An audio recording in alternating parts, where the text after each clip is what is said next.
Today, I'm going to talk about gesture and how we use our hands when we talk. Most of what I'm going to say is based on research done by Professor Susan Golden Meadow. She's written about her work in a book called Hearing Gesture, How Our Hands Help Us Think. It's on your book list.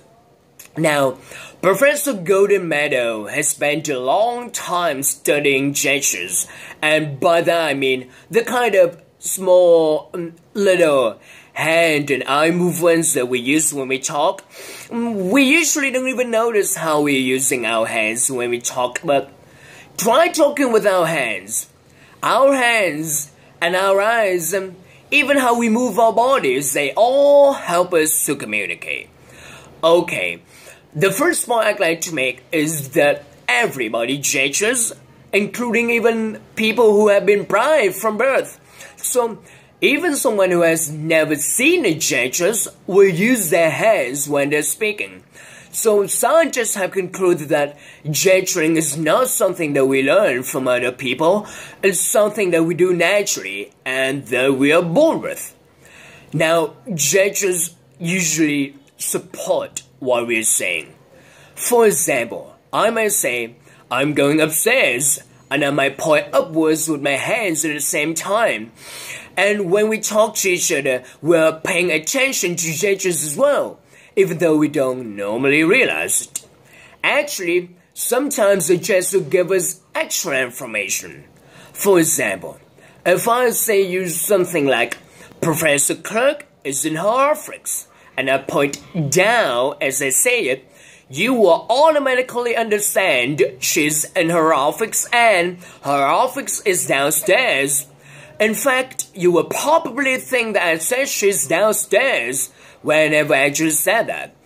I just said it with my hands, but you saw the gesture, so you think you heard it. So usually there's correspondence or a match between the gestures the person makes and what they say in words. The words and the hand movements go together, but sometimes people use a gesture that doesn't match their words. That's called the mismatch. And that's very interesting because I can show you when someone doesn't understand. Professor Golden Meadow worked with children trying to do mathematical problems, and she asked them to explain how they worked out the answer. And she watched their hands. She noticed that sometimes the hand movements would be different from what the child was saying.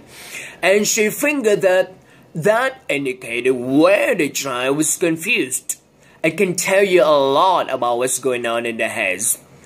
Professor Golden Meadow believes that we actually use our hands to help us think and to help us put things into words.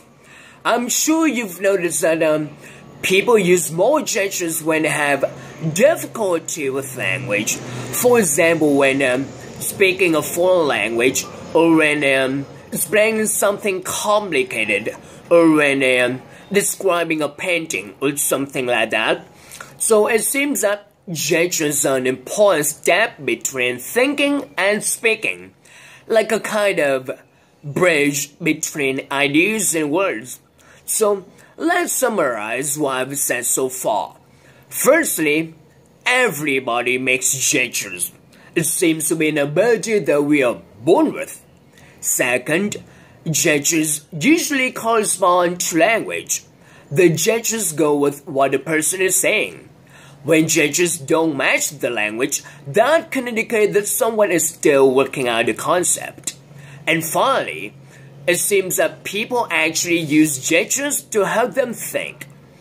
Okay, any questions so far?